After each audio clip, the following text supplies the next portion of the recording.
Aujourd'hui, j'aimerais faire un parallèle entre l'orgueil et le levain. Nous allons examiner les effets du levain dans nos vies, les effets de l'orgueil en particulier dans nos vies et comment l'éliminer. Comme le levain, l'orgueil est quelque chose qui gonfle, qui enfle. L'orgueil, c'est une opinion trop élevée que nous avons de nous-mêmes. Nous nous voyons plus que ce que nous sommes en réalité. Nous nous élevons au-dessus de ce qu'est la réalité en ce qui nous concerne. Allons au livre de Proverbes, s'il vous plaît. Proverbes, chapitre 6. L'orgueil, comme nous le verrons, c'est quelque chose que Dieu n'aime pas, qu'il déteste. Proverbe 6, verset 16, il est écrit, « Il y a 6 choses que hait l'Éternel, et même 7 qu'il a en horreur. Les yeux hautains ou les yeux orgueilleux, si vous voulez, la langue mensongère, les mains qui répandent le sang innocent, le cœur qui médite des projets iniques, les pieds qui se hâtent de courir au mal, le faux témoin qui dit des mensonges, et celui qui excite des querelles entre frères. » L'orgueil, ici, est décrit comme quelque chose que Dieu déteste, contrairement à ce que la société considère en ce qui a trait à l'orgueil. Autour de nous, on prétend que l'orgueil est quelque chose de bon, qu'on doit être empli d'orgueil, que c'est un élément motivateur. Mais lorsque nous voyons la description que Dieu en fait, c'est quelque chose de mauvais et c'est décrit parmi des choses extrêmement mauvaises. Et Dieu dit que c'est une abomination à ses yeux. Alors, l'orgueil est mentionné ici tout de suite à côté des mains qui répandent le sang, donc du meurtre. Voici donc une liste de choses que Dieu considère comme abominables. Et ça nous révèle à quel point Dieu déteste l'orgueil, à quel point il s'agit là d'une question importante. Allons au livre de Jacques, s'il vous plaît, le chapitre 4. Jacques, le chapitre 4.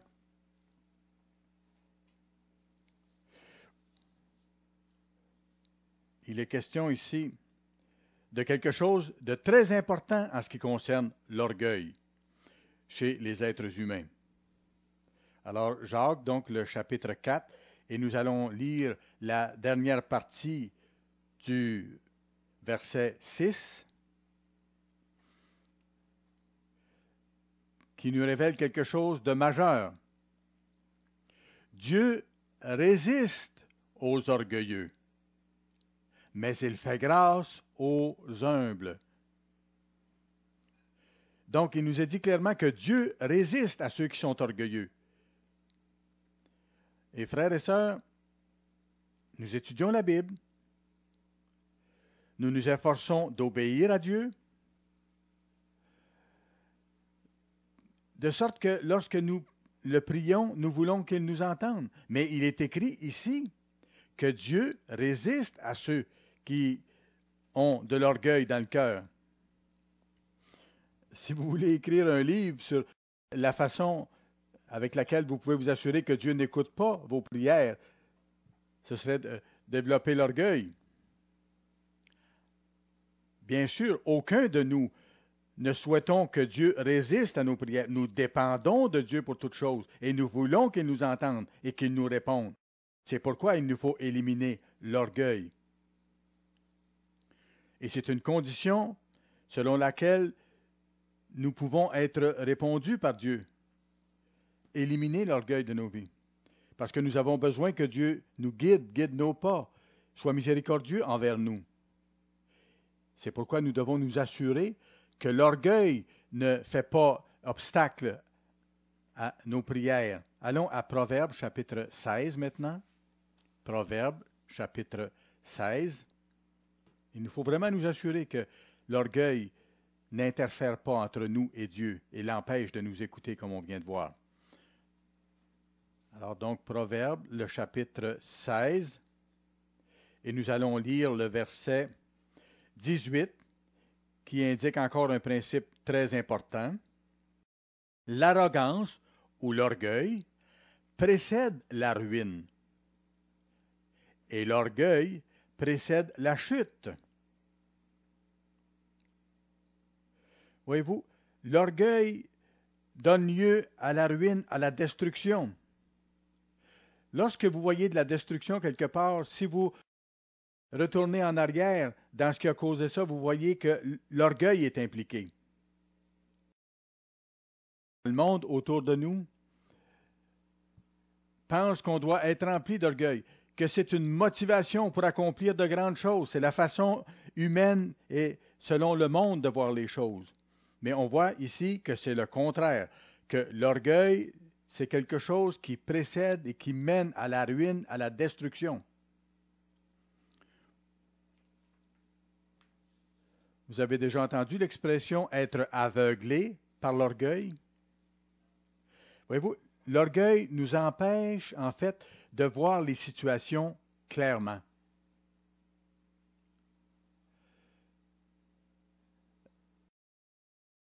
L'orgueil a un effet d'intoxication.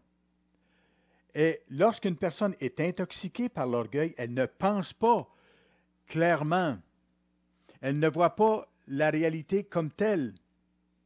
Et ses décisions ne sont pas justes. Et elle a de la difficulté à distinguer entre ce qui est bien et ce qui est mal. Son cerveau est, pour ainsi dire, comme endormi par l'orgueil. L'orgueil intoxique la personne qui en est affectée. Et ça nous empêche de voir clairement. Et ça nous empêche de vraiment distinguer entre ce que nous devrions faire et ce que nous ne devrions pas faire. Allons maintenant à Psaume, chapitre 11, juste un peu auparavant, quelques pages auparavant, donc Proverbe, chapitre 11, et nous allons lire à partir du verset 2, Proverbe, chapitre 11, et le verset 2.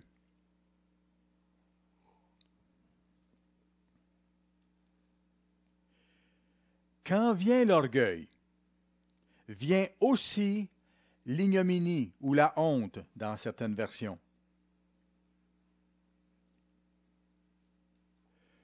C'est intéressant la description qui est faite ici.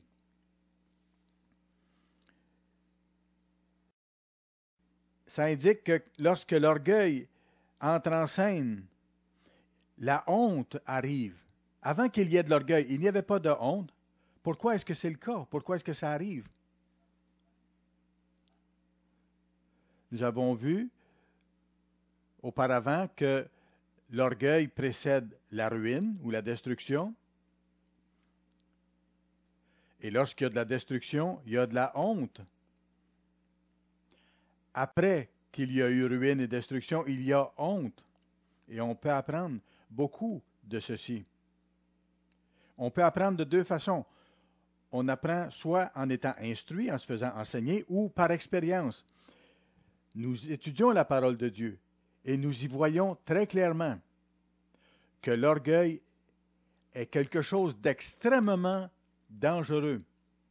Nous voyons autour dans la société que c'est répandu et que les gens considèrent ça comme normal. Mais Dieu déteste l'orgueil parce que ça a un effet de destruction sur la vie des gens. Lorsque l'orgueil arrive, lorsque vient l'orgueil, vient la destruction et vient aussi la honte, comme on voit ici.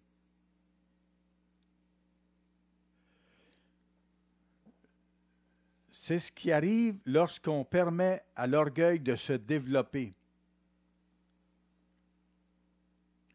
Si on reconnaît tout de suite l'orgueil à ce que c'est et qu'on le met de côté, on évite la destruction, on évite la ruine, on évite des problèmes majeurs. Allons à Proverbe 13 et nous allons voir un autre élément en ce qui concerne l'orgueil. Proverbe, chapitre 13, nous allons voir un autre effet de l'orgueil. Proverbe 13 et le verset 10, il est écrit « C'est seulement par orgueil qu'on excite des querelles. » C'est seulement par orgueil qu'on excite des querelles. Autrement dit, les querelles sont issues de l'orgueil. L'orgueil produit des querelles, engendre des querelles. Lorsque vous voyez des conflits, lorsque vous voyez des querelles, lorsque vous voyez des divisions, automatiquement, l'orgueil est impliqué et joue un rôle dans cette situation-là. C'est quelque chose au sujet duquel nous devons réfléchir.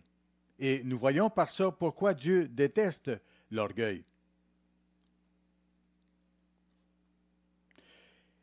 On a besoin de reconnaître l'orgueil pour ce que c'est et de l'enlever de nos vies, de le vaincre et de l'enlever de nos vies avec l'aide de Dieu. Et tout comme on fait le ménage, enlever le levain dans nos maisons lorsque vient la fête des pains sans levain, il faut, dans notre vie, enlever tout ce qu'il y a d'orgueil. Sinon, on a de la difficulté à se voir clairement soi-même. Nous nous rappelons ce que Jérémie 17, 9 dit, « Le cœur humain est tortueux par-dessus tout. » Il nous faut reconnaître que l'orgueil est quelque chose à éviter, à éliminer. Et si on le laisse persister en nous, nous aurons un prix énorme à payer comme conséquence. Et c'est difficile de voir l'orgueil en nous. Il faut prendre le temps de bien l'identifier, de demander à Dieu même de nous montrer.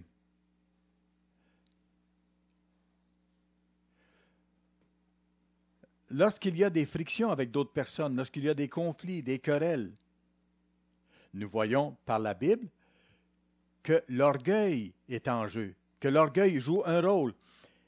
Et ça nous donne l'occasion de réaliser qu'il y a là un signe d'avertissement, qu'il y a de l'orgueil d'impliquer. Si nous avons un conflit avec quelqu'un ou si nous avons des querelles avec quelqu'un,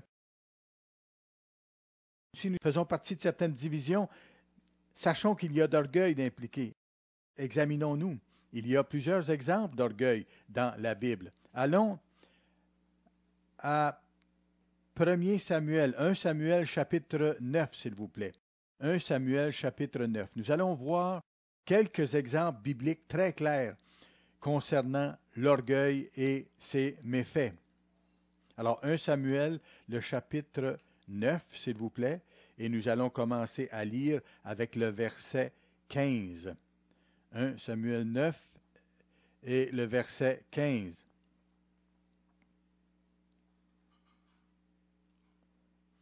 C'est l'exemple de Saül, le premier roi d'Israël. Donc le verset 15. Or, un jour avant l'arrivée de Saül, l'Éternel avait averti Samuel en disant, « Demain à cette heure, je t'enverrai un homme du pays de Benjamin, et tu l'oindras pour chef de mon peuple d'Israël. Il sauvera mon peuple de la main des Philistins, car j'ai regardé mon peuple, parce que son cri est venu jusqu'à moi. »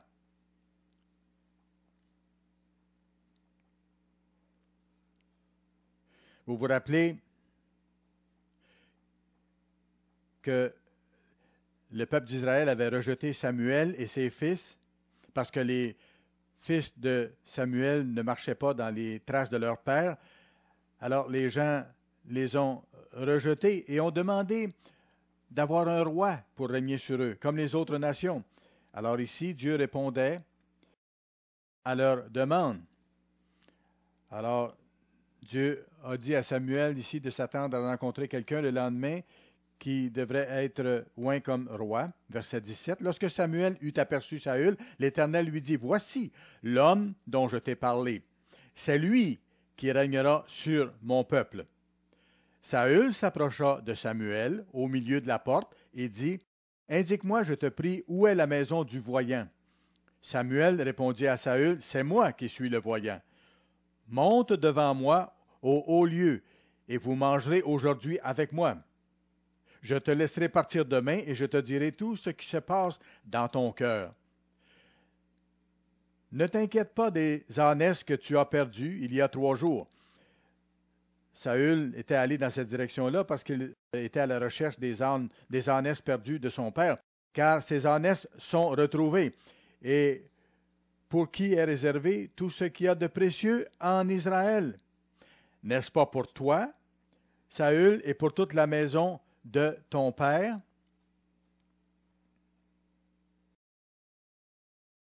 Remarquez bien le verset suivant qui décrit la réaction de Saül, son attitude. Saül répondit, ne suis-je pas benjamite de l'une des plus petites tribus d'Israël, et ma famille n'est-elle pas la moindre de toutes les familles de la tribu de Benjamin? Pourquoi donc me parles-tu de la sorte? La réaction de Saül n'a pas été de dire, ah, je suis content que tu aies remarqué que je suis quelqu'un d'important. Non, la réponse de Saül, ça a été, qui suis-je pour que tu me parles ainsi? Ma famille n'est rien et je suis rien. Je fais partie d'une toute petite tribu. Et tu m'as invité de manger dans ces lieux élevés et tu me dis de telles choses. Verset 22, Samuel prit Saül et son serviteur, les fit entrer dans la salle et leur donna une place à la tête des conviés, qui étaient environ 30 hommes. Il y avait 30 hommes qui avaient été invités à manger ensemble lors de cette occasion par le prophète. Et Samuel avait spécifié, comme on le voit dans le contexte, de donner la portion de viande la meilleure à Saül. Alors, cette portion-là avait été réservée pour Saül. Et le lendemain, nous voyons ce qui s'est passé. Le lendemain, 1 Samuel 10 et le verset 1. Samuel prit une fiole d'huile qu'il répandit sur la tête de Saül. Il le baisa et dit, l'Éternel ne t'a-t-il pas oint pour que tu sois le chef de son héritage? Et ensuite, il explique à Saül ce à quoi il doit s'attendre et quelles sont ses responsabilités, qu'est-ce qui s'en vient en ce qui le concerne.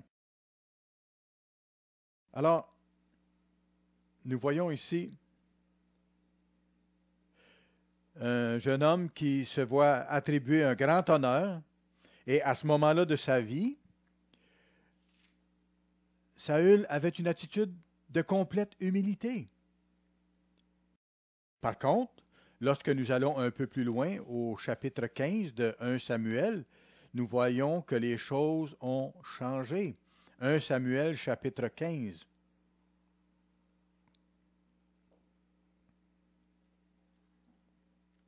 « 1 Samuel, chapitre 15, nous allons commencer à lire au verset 1. Samuel dit à Saül, « C'est moi que l'Éternel a envoyé pour t'oindre roi sur mon peuple, sur Israël. Écoute donc ce que dit l'Éternel. Ainsi parle l'Éternel des armées. Je me souviens de ce qu'Amalek fit à Israël lorsqu'il lui ferma le chemin à sa sortie d'Égypte. Va maintenant, frappe Amalek et dévoue par interdit tout ce qui lui appartient. Tu ne l'épargneras point, et tu feras mourir hommes et femmes, enfants et nourrissons, bœufs et brebis, chameaux et ânes. » Alors, Saül avait une directive précise de la part du prophète. Verset 4, Saül convoqua le peuple et il en fit la revue. Il avait 200 000 hommes de pied et 10 000 hommes de Juda. Au verset 7, Saül battit Amalek depuis Avila jusqu'à Shur, qui était en face de l'Égypte. Il prit vivant Agag, roi d'Amalek, et il dévoua par interdit tout le peuple en le passant au fil de l'épée. Mais Saül et le peuple épargnèrent Agag, et les meilleures brebis, les meilleurs bœufs, les meilleures bêtes de la seconde portée, les agneaux gras, et tout ce qu'il y avait de bon. Ils ne voulurent pas le dévouer par interdit, et ils dévouèrent seulement tout ce qui était méprisable et chétif.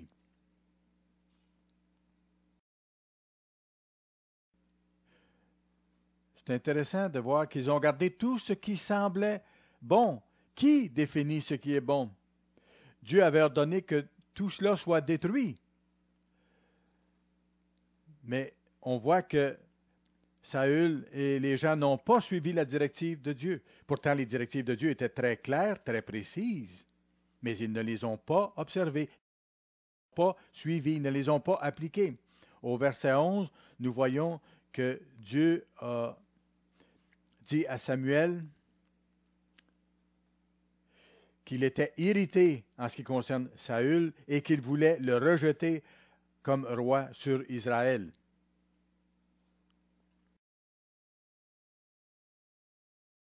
Il se leva, verset 12, de bon matin pour aller au-devant de Saül, c'est Samuel, et on vint lui dire, Saül est allé à Carmel, et voici, il y a érigé un monument.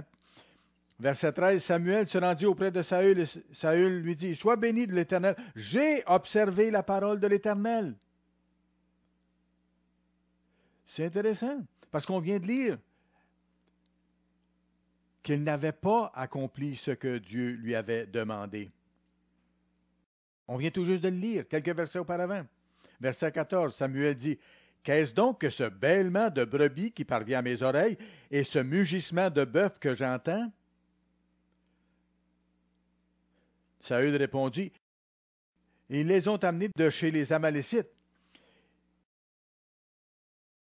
parce que le peuple a épargné les meilleures brebis, les meilleurs bœufs, afin de les sacrifier à l'Éternel ton Dieu, et le reste nous l'avons dévoué par interdit. Il n'avait pas suivi les directives divines. Néanmoins, il dit à Samuel qu'il avait suivi les directives de Dieu.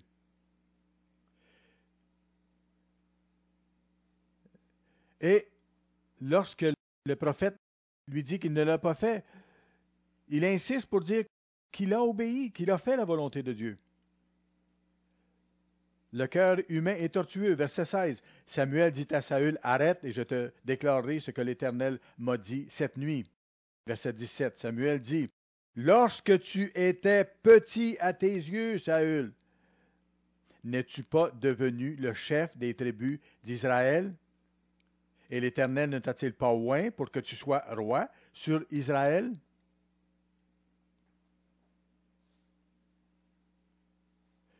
Dieu indique ici par Samuel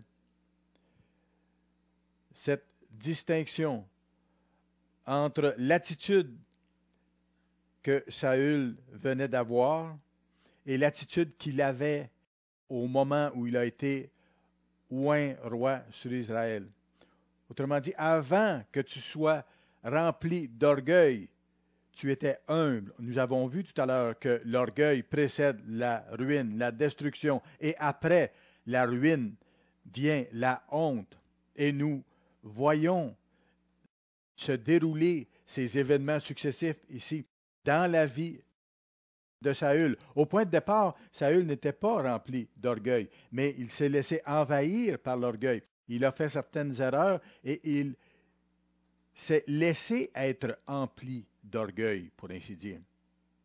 Comme par du levain. Ça prend un tout petit peu de levain qui se répand dans la pâte pour gonfler toute la pâte. C'est clair, l'exemple est fort. C'est un exemple puissant pour nous.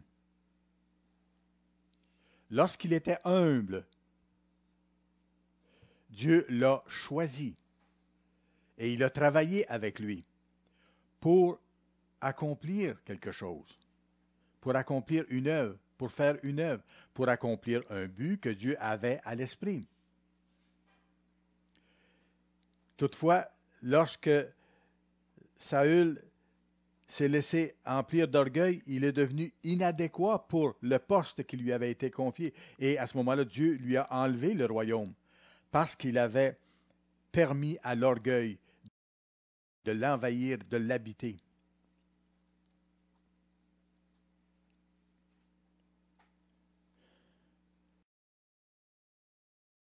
C'est frappant de voir que le prophète a dit à Saül ici, tu n'as pas fait ce que Dieu t'a dit. Et la prochaine phrase qui sort de la bouche de Saül à ce moment-là, c'est de dire, non, j'ai obéi à Dieu. Voici ce qui s'est passé, j'ai obéi à Dieu. Il était intoxiqué par l'orgueil, incapable de voir clairement. Il ne pouvait plus se voir selon ce qu'il était vraiment. L'orgueil aveugle et nous empêche de voir la réalité comme telle. Il ne voyait plus ce qu'il avait fait.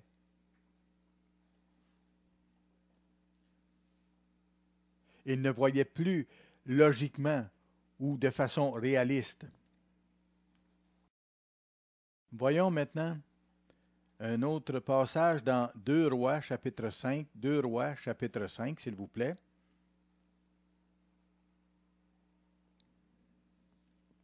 Deux Rois, le chapitre 5, et nous allons lire à partir du verset 1. Un autre exemple d'orgueil et des effets de l'orgueil sur un être humain. 2 Rois, chapitre 5. Nous allons lire à partir du verset 1. Naaman, chef de l'armée du roi de Syrie, jouissait de la faveur de son maître et d'une grande considération, car c'était par lui que l'Éternel avait délivré les Syriens. Mais cet homme fort et vaillant était lépreux. Or, les Syriens étaient sortis par troupes, et ils avaient amené captive une petite fille du pays d'Israël qui était au service de la femme de Naaman.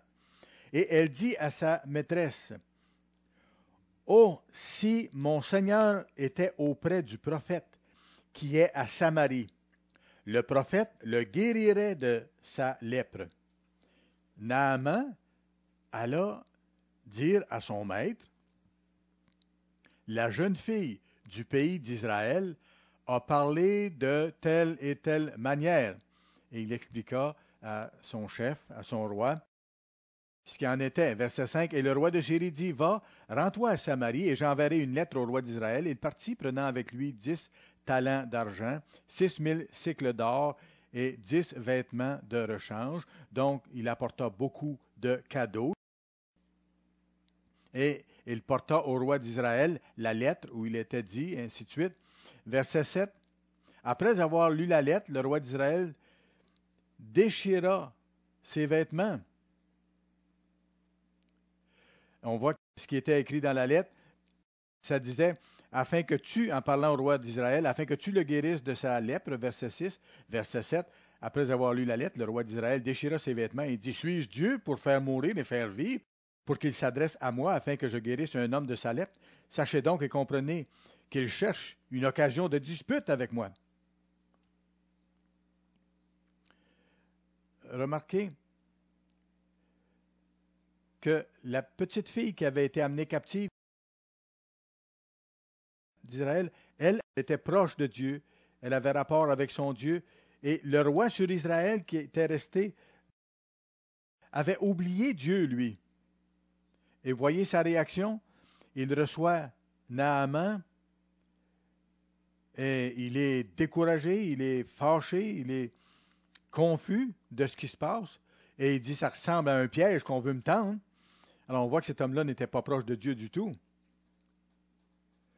Élisée lui envoya un messager au roi d'Israël et il fit dire au roi d'envoyer Naaman vers lui, vers le prophète.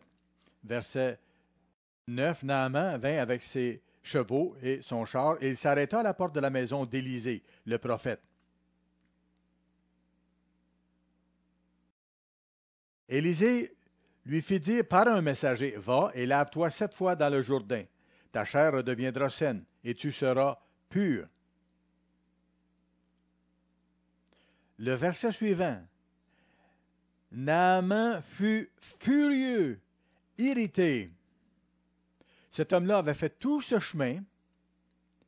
Il avait amené toutes ces richesses-là avec lui en cadeau pour être guéri. Et il y avait beaucoup d'enthousiasme à l'idée d'être libéré de sa lèpre. Il va devant le roi d'Israël et le roi lui dit, non, viens pas me voir, va voir le prophète à telle place. Il se rend là. Et le prophète Élisée ne sort même pas le rencontrer. Il envoie son serviteur. Élisée lui envoie un serviteur qui lui dit quoi? Il lui dit, va te laver un peu plus loin ici dans la rivière. Il devient furieux. Naaman fut irrité. Verset 11. Verset 11.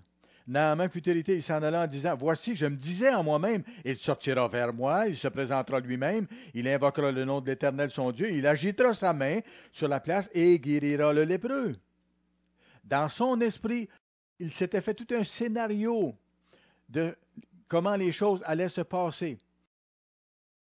Il se considérait comme un être important, impressionnant, un homme de grande puissance, avec une grande autorité. Et dans son esprit, il allait être guéri miraculeusement et il avait imaginé la façon dont ça allait se passer. Selon lui, il aurait dû y avoir un grand spectacle, lui se présentant là et puis le prophète sortant à sa rencontre et ainsi de suite. Et tout ce qu'il a eu comme réponse du serviteur du prophète, c'est « Va te laver dans le ruisseau pas loin ». C'était tout à fait le contraire de ce qu'il avait imaginé. Verset 12. Les fleuves de Damas, l'Albana et le Parpar ne valent-ils pas mieux que toutes les eaux d'Israël? Ne pourrais-je pas m'y laver et devenir pur?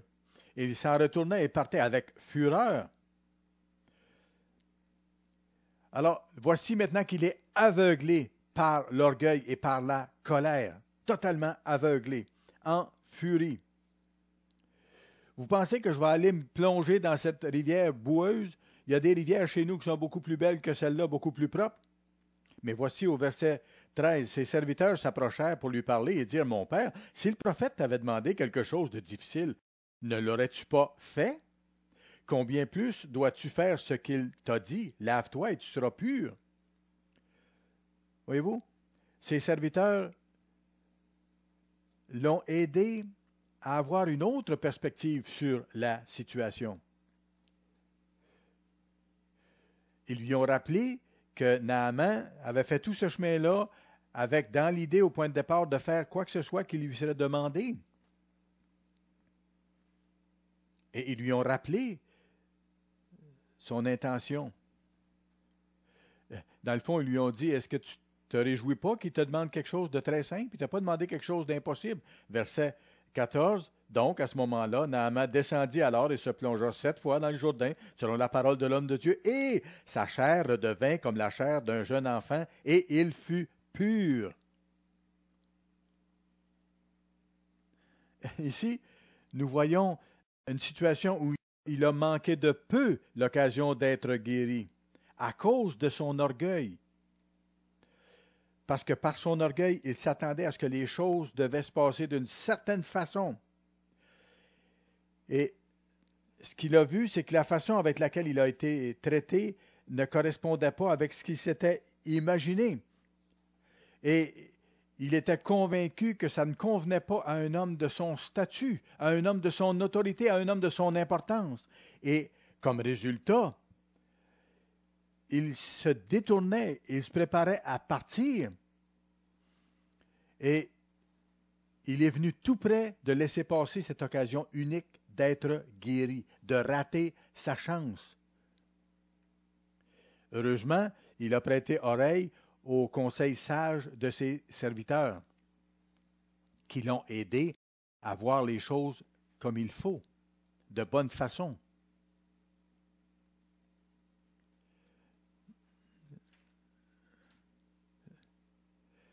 Et c'est intéressant. Après avoir été guéri, Naaman a voulu donner beaucoup de présents à Élisée. Et Élisée a dit non, je ne prendrai rien. La gloire appartient à Dieu. C'est Dieu qui t'a guéri. Et c'est intéressant, vous pouvez lire le contexte. Naaman a demandé d'avoir 2 ânesses avec une charge de terre en provenance du sol d'Israël pour ramener chez lui, pour offrir à l'Éternel. Et il a demandé que Dieu ne considère pas le fait qu'il devait, à son retour, aller se prosterner dans le temple des faux dieux de son maître. Intéressant.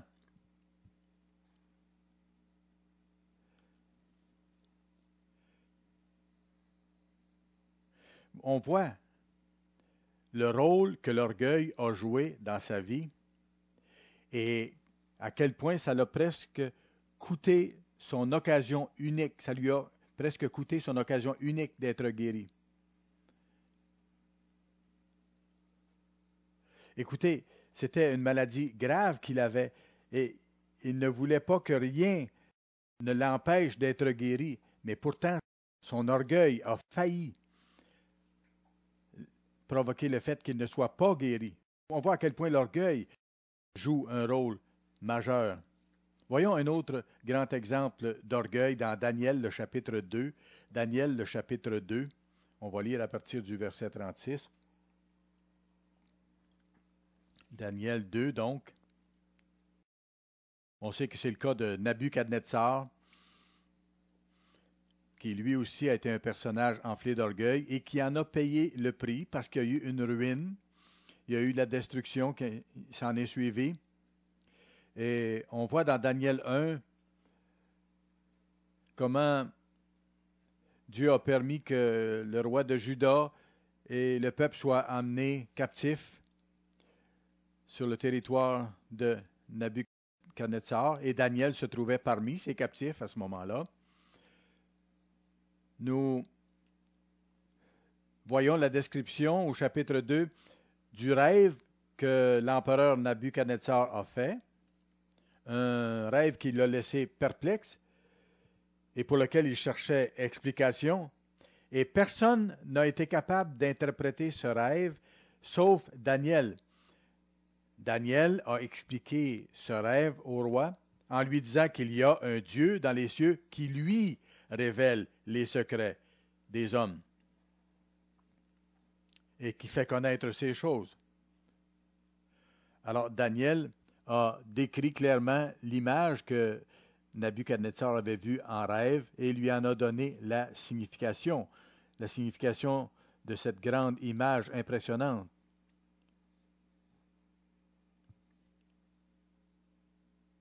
Donc, il lui en a donné la signification. Daniel 2 et le verset 36. Voici le songe. Nous en donnerons l'explication devant le roi. Ô roi, tu es le roi des rois, car le Dieu des cieux t'a donné l'empire, la puissance, la force et la gloire. Il a remis entre tes mains, en quelque lieu qu'ils habitent, les enfants des hommes, les bêtes des champs et les oiseaux du ciel, et il t'a fait dominer sur eux tous. C'est toi qui es la tête d'or. Après toi s'élèvera un autre royaume, moindre que le tien. Et après, il décrit les royaumes successifs qui devaient arriver par la suite.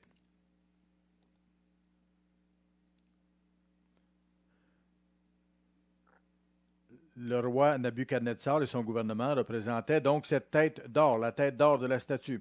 Et au chapitre 3, on voit que le roi Nabuchodonosor a fait ériger une immense statue d'or et qu'il exigeait que tous se prosternent devant cette statue, le représentant. Et on voit au chapitre 4, un peu plus loin, on voit la description d'un autre rêve que Nabuchodonosor a eu, un autre songe qu'il a eu. Daniel, donc, le chapitre 4, et nous allons commencer à lire au verset 10. Daniel, chapitre 4, et le verset 10. Il est question d'un grand arbre ici qu'il a vu en songe. Voici les visions de mon esprit, pendant que j'étais sur ma couche, je regardais, et voici, il y avait au milieu de la terre un arbre d'une grande hauteur. Cet arbre devint grand et fort, sa cime s'élevait jusqu'aux cieux. On le voyait des extrémités de la terre. Son feuillage était beau, ses fruits abondants, il portait de la nourriture pour tous. Les bêtes des champs s'abritaient sous son ombre, les oiseaux du ciel faisaient leur demeure parmi ses branches, et tout être vivant tirait de lui sa nourriture. Dans les visions qui se présentaient à mon esprit pendant mon sommeil, je regardais, et voici, un de ceux qui veillent et qui sont saints descendit des cieux. Il cria avec force et parla ainsi: Abattez l'arbre, coupez ses branches, secouez le feuillage et dispersez les fruits, que les bêtes fuient de dessous et les oiseaux du milieu de ses branches. Mais laissez en terre le tronc où se trouvent les racines, et liez-le avec des chaînes de fer et d'airain parmi l'herbe des champs, qu'il soit trempé de la rosée du ciel et qu'il ait, comme les bêtes, l'herbe de la terre pour partage. Son cœur d'homme lui sera ôté, et un cœur de bête lui sera donné, et 7 ans passeront sur lui. Cette sentence est un décret de ceux qui veillent. Cette résolution est un ordre des saints, afin que les vivants sachent que le Très-Haut domine sur le règne des hommes, et qu'il le donne à qui il lui plaît, et qu'il y élève le plus vil des hommes.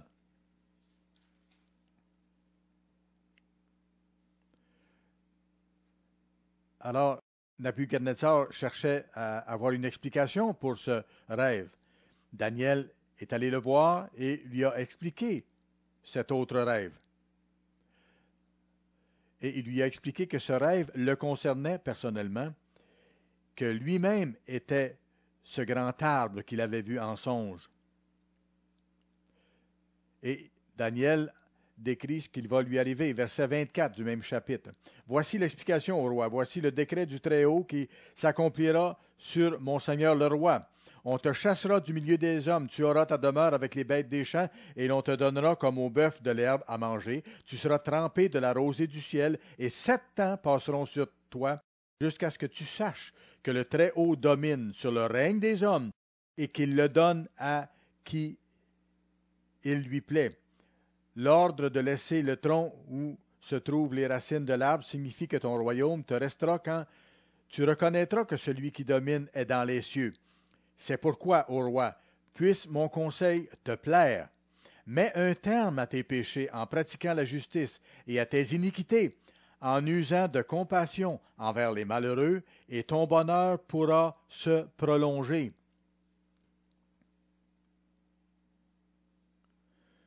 Daniel donc a donné l'explication.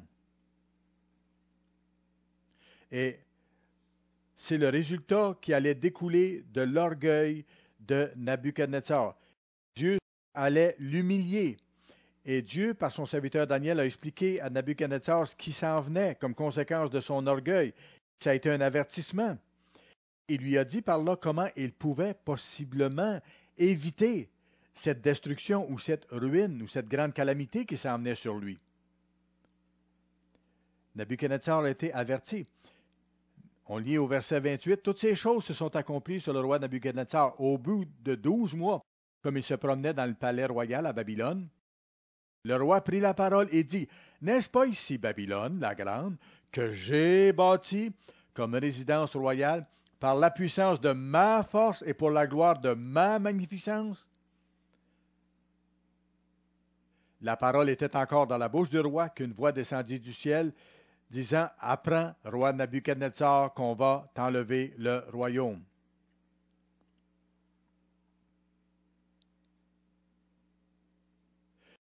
Voici, on voit Nabuchodonosor ici être enflé d'orgueil.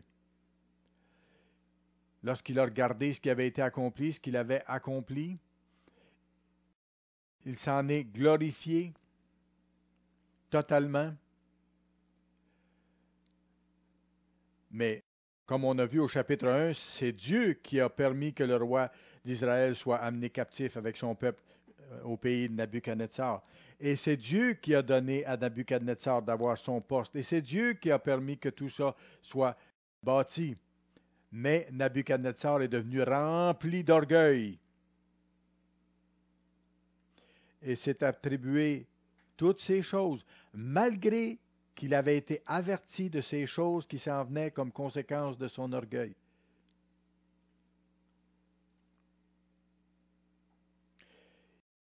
Dans l'espace de quelques mois, 12 mois, c'est mentionné ici, après avoir été averti de ce qui s'en venait s'il ne changeait pas, dans l'espace de 12 mois, il avait oublié totalement l'avertissement. lorsqu'il a entendu ça, au moment où Daniel lui a expliqué, il a eu peur. Et sans doute qu'il a fait certains gestes, il a posé certaines actions pour s'améliorer au point de départ, mais très rapidement, il est retourné à ses anciennes habitudes et à sa considération très élevée de lui-même. Allons au livre d'Esther, s'il vous plaît, le chapitre 3. Esther, chapitre 3. Et nous allons lire à partir du verset 1. On voit encore ici les ravages que peut faire l'orgueil. On le voit dans le cas de Haman.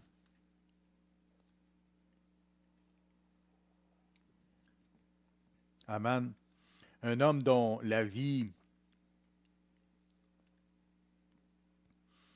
devient pour nous un avertissement pour nous dire ce qui se passe lorsqu'on laisse l'orgueil s'installer et se développer en nous.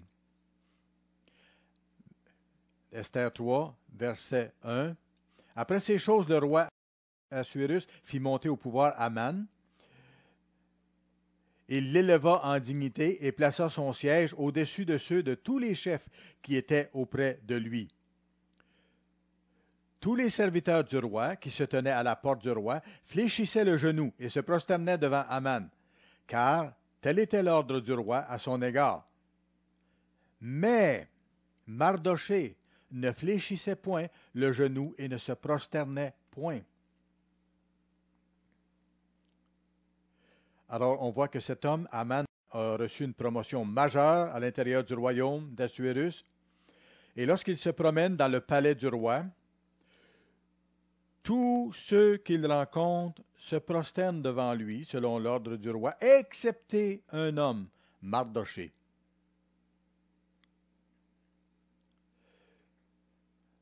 Lorsqu'on demandait à Mardochée de se prosterner, il ne le faisait pas, et c'était connu parce qu'il se prosternait devant nul autre que le Dieu du ciel, que le Dieu d'Israël.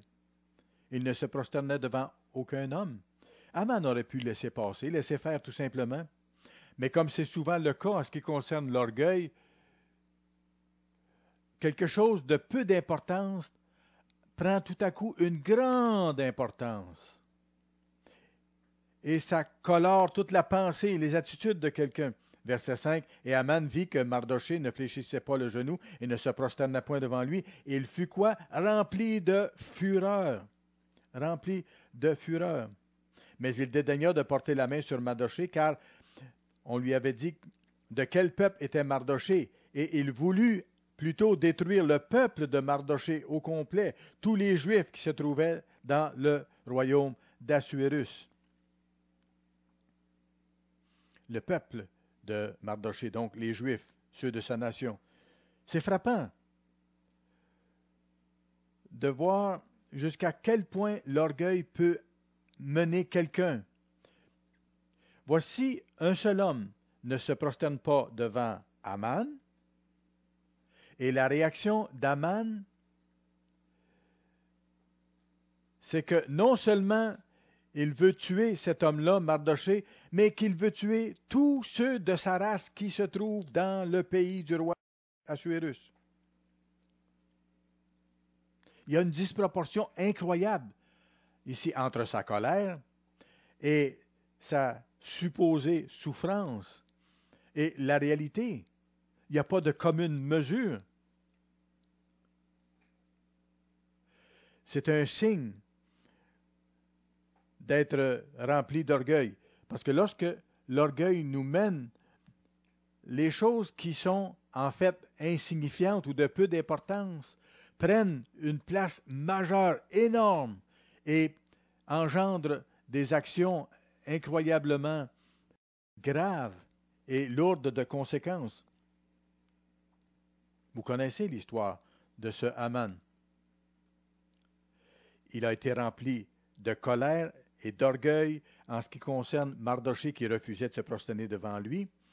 Et comme conséquence, Haman en est mort. Il a perdu sa vie. La fosse qu'il avait creusée pour Mardochée, pour détruire Mardochée, il y est tombé, pour ainsi dire. En fait, la potence que lui-même avait fait préparer pour pendre Mardochée, c'est à cette même potence qu'il fut lui-même pendu. Allons au livre de Deutéronome maintenant, le chapitre 8, s'il vous plaît. Deutéronome, chapitre 8. Et nous allons commencer à lire avec le verset 1. Alors, l'orgueil et la colère mènent à des situations et à des conséquences horribles et aveugles tout au long de la route, comme on vient de voir. Alors, Deutéronome, chapitre 8, donc. Deutéronome, chapitre 8. Nous avons vu la signification de l'orgueil, nous avons vu comment Dieu voit ça, nous avons vu les effets que ça peut produire, nous avons vu les réactions que ça crée, nous avons vu différents exemples dans la Bible de gens enflés d'orgueil et de ce qui arrive lorsque quelqu'un se laisse être habité et dirigé par l'orgueil.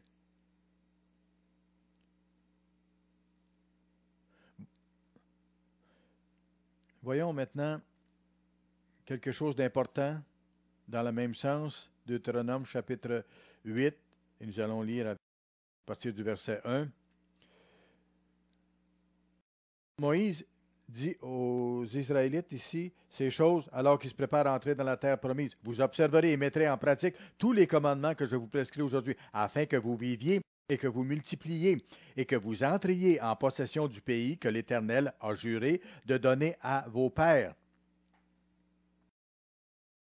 Souviens-toi de tout le chemin que l'Éternel ton Dieu t'a fait faire pendant ces 40 années dans le désert. Afin quoi? Afin de t'humilier. Alors Moïse leur rappelle leur expérience de sortie d'Égypte. Et ils sont sur le point de recevoir la terre promise, cette bénédiction incroyable qu'il leur a promise à cause de l'obéissance d'Abraham. Verset 5. Voyez ce que Moïse leur dit encore. Reconnais en ton cœur que l'Éternel ton Dieu te châtie comme un homme châtie son enfant. Tu observeras les commandements de l'Éternel ton Dieu pour marcher dans ses voies et pour le craindre. Car l'Éternel ton Dieu va te faire entrer dans un bon pays, pays de cours d'eau, de sources et de lacs qui jaillissent dans les vallées et dans les montagnes, pays de froment, d'orge, de vignes, de figuiers et de grenadiers, pays d'oliviers et de miel, pays où tu mangeras du pain avec abondance, où tu ne manqueras de rien, pays dont les pierres sont du fer, et des montagnes duquel tu tailleras l'airain.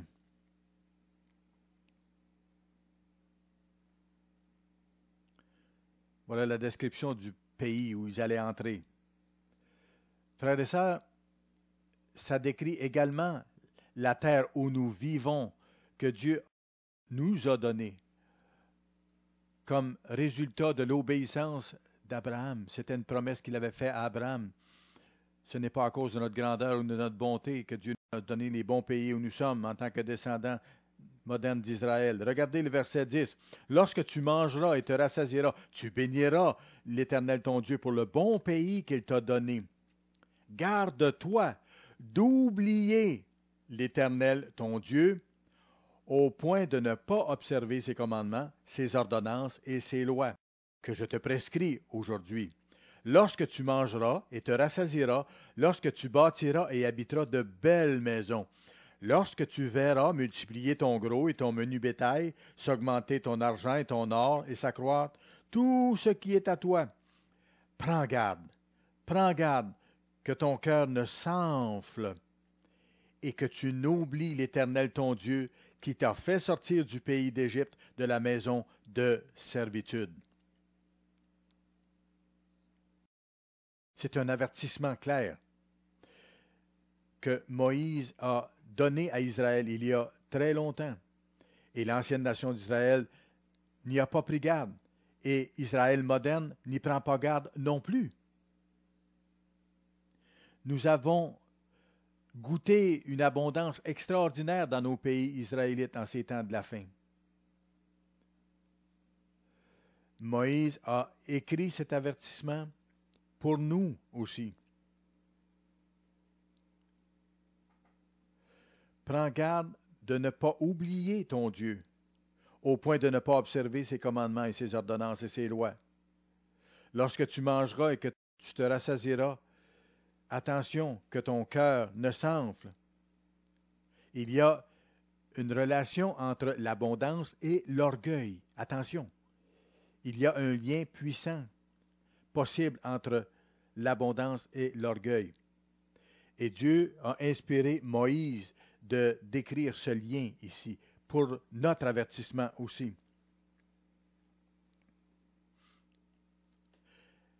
Lorsqu'il devait avoir cette abondance en terre promise, qu'est-ce qu'il devait faire? Remercier Dieu, le servir, se rappeler de tout ce qu'il avait fait pour eux et obéir à ses commandements. Le danger, c'était qu'ils oublient Dieu. Et en oubliant Dieu, ils seraient enflés d'orgueil. Parce qu'il y a un rapport entre l'abondance et la source de l'abondance, mais ce faisant et se laissant oublier d'où ça venait, ils allaient perdre la vision d'où leur venaient toutes ces bénédictions. Et nos nations sont dans la même situation aujourd'hui.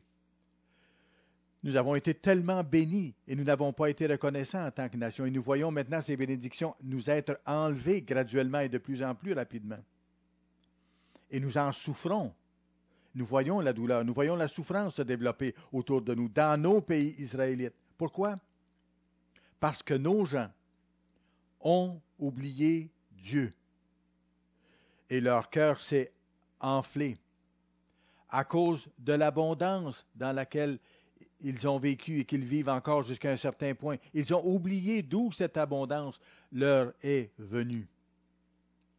Allons au deuxième livre de Timothée, 2 Timothée, s'il vous plaît, le chapitre 3.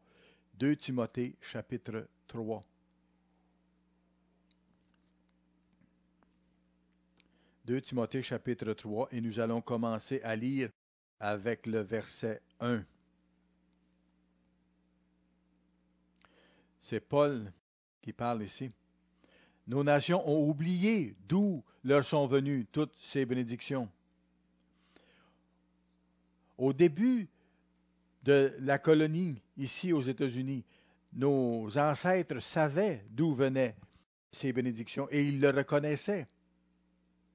Aujourd'hui, tout ça semble avoir été perdu. Au contraire, tous les efforts sont faits dans nos pays comme aux États-Unis pour éliminer Dieu de la vie publique. On défend maintenant de mettre des inscriptions des 10 commandements dans les lieux publics. Et on dit que ce que les gens font dans leur vie privée, c'est leur propre affaire. Ils peuvent faire n'importe quoi. Que les lois de Dieu n'ont plus d'importance. Voilà où en sont rendues nos nations. 2 Timothée, chapitre 3, verset 1. Sache que dans les derniers jours, il y aura des temps difficiles, car les hommes seront égoïstes, amis de l'argent, fanfarons, hautains, blasphémateurs, rebelles à leurs parents, ingrats, irreligieux, insensibles, déloyaux, calomniateurs, intempérants, cruels, ennemis des gens de bien, traîtres, emportés, enflés d'orgueil, aimant le plaisir plus que Dieu.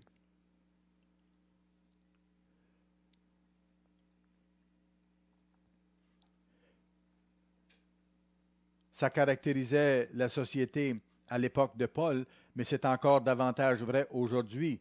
Il le mentionne clairement ici. Sache que dans les derniers jours, ça décrit exactement la société où nous vivons en ce moment.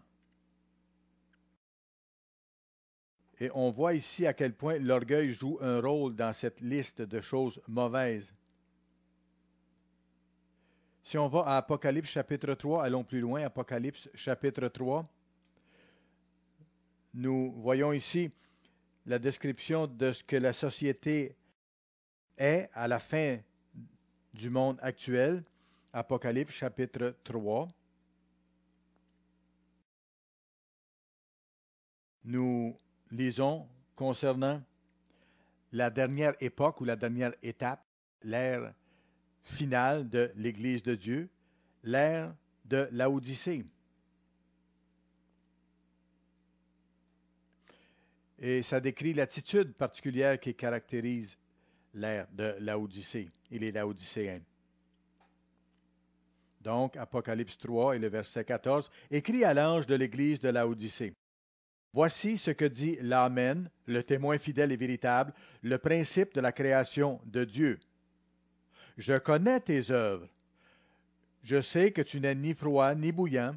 Puisses-tu être froid ou bouillant? Ainsi, parce que tu es tiède et que tu n'es ni froid ni bouillant, je te vomirai de ma bouche.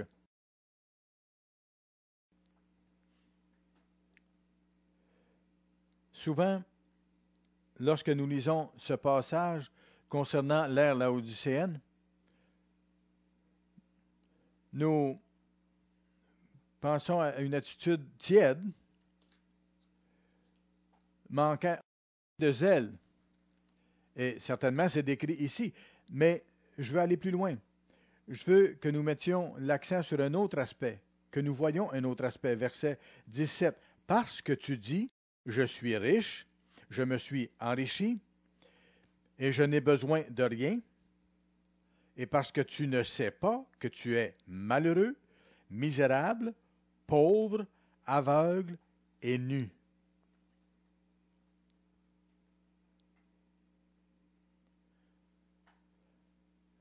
Les Laodicéens sont caractérisés comme des gens qui se perçoivent comme étant riches, comme ayant plein de choses, n'ayant besoin de rien. Et pourtant, le Christ dit qu'ils sont malheureux, misérables, pauvres, aveugles et nus. En d'autres termes, les Laodicéens ont une perception d'eux-mêmes qui est trop élevée, trop grande. Ils sont enflés. Ils ont une image d'eux-mêmes qui n'est pas réaliste, qui ne correspond pas à ce qu'ils sont. Voilà l'attitude qui est décrite ici. Et c'est l'attitude qui est décrite comme étant là dans le corps du Christ à la toute fin. Et nous ne voulons pas nous trouver dans cette situation-là. Pourtant, c'est très bien décrit ici. Cette attitude d'orgueil qui est là tout autour de nous, dans la société, et ça nous influence, ça nous affecte, et c'est même présent dans l'Église, dans le corps du Christ, à la fin du monde actuel, à la fin de l'ère actuelle.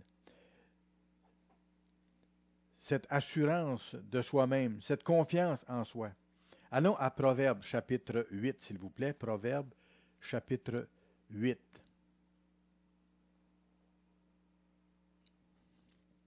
Proverbes chapitre 8, et nous allons lire ici le verset 13.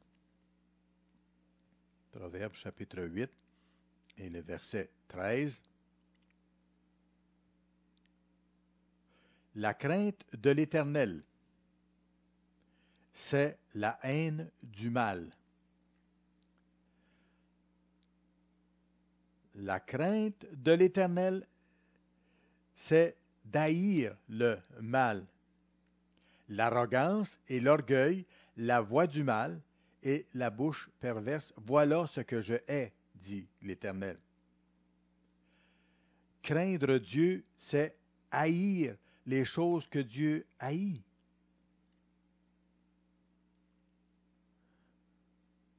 Nous savons que Dieu déteste l'orgueil.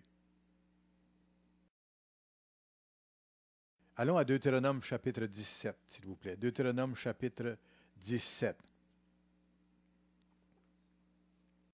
Nous nous efforçons d'obéir à Dieu et de craindre Dieu de la bonne façon.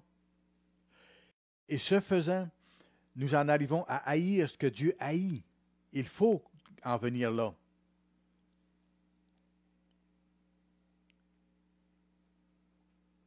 Il nous faut en arriver à ne prendre aucun plaisir à ce qui est mal, à ne pas nous approcher de ce qui est mal, mais à détester ce qui est mal et à s'en éloigner. Deutéronome, chapitre 17, verset 18. Dieu donne certaines directives ici.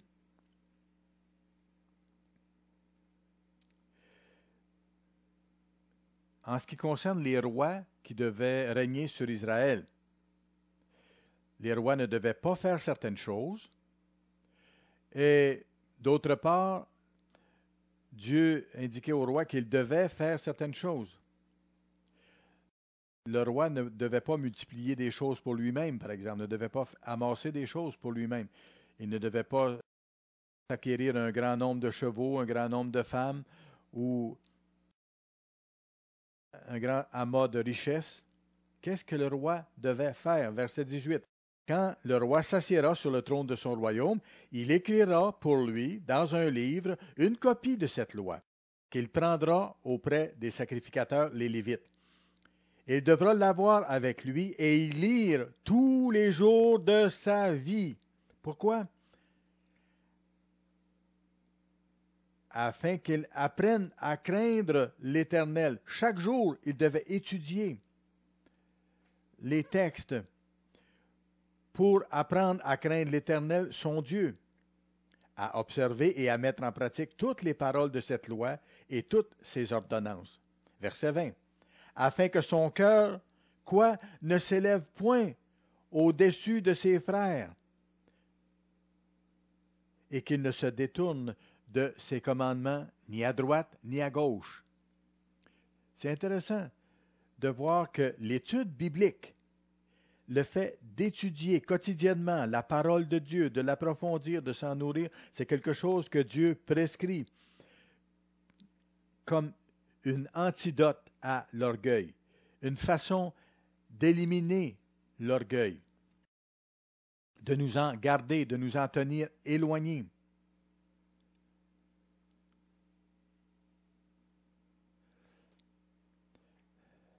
L'orgueil est présent tout autour de nous et il est là dans nos vies. Il faut l'identifier et s'en débarrasser. Et en ce qui concerne les rois d'Israël, à cause de leur position, ils étaient à risque aussi, beaucoup, concernant l'orgueil, d'en être imbu à un moment donné. Mais l'antidote à cela, Dieu leur donnait clairement ici, en leur disant, vous allez étudier quotidiennement les textes, le livre de la loi, et vous allez en vivre. Allez à Jacques maintenant, le chapitre 1, s'il vous plaît. Alors, Dieu a donné clairement au roi d'Israël ce qu'il devait faire, les directives qu'il devait mettre en application pour s'éloigner de l'orgueil, pour éliminer l'orgueil, pour vivre de façon humble. Et ça nous est adressé comme directive aussi, bien sûr. Alors, Jacques, chapitre 1 maintenant, nous allons lire le verset 17.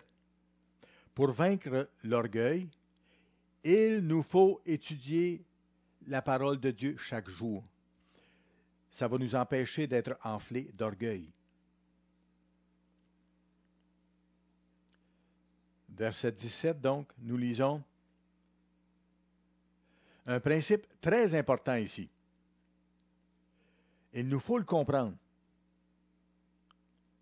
Et ce faisant, ça nous aide à rester loin de l'orgueil et des chemins qui mènent à l'orgueil. Toute grâce excellente et tout don parfait descendent d'en haut, du Père des Lumières, chez lequel il n'y a ni changement, ni ombre de variation. Tout ce que nous avons nous vient de Dieu.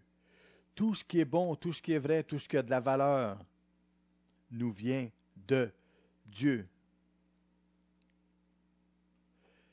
Il n'y a aucune raison d'être enflé d'orgueil, en rien.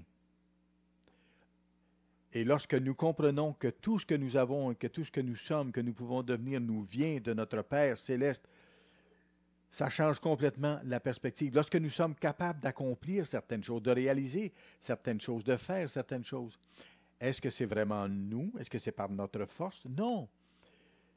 C'est Dieu qui nous donne les talents, c'est Dieu qui nous donne l'habilité, c'est Dieu qui nous donne les circonstances. Et c'est lui qui nous donne son esprit pour nous diriger, pour nous guider, pour nous encourager. Et c'est sa parole vers laquelle nous nous tournons comme source de sagesse et de discernement. Il nous faut comprendre cela. Résultat,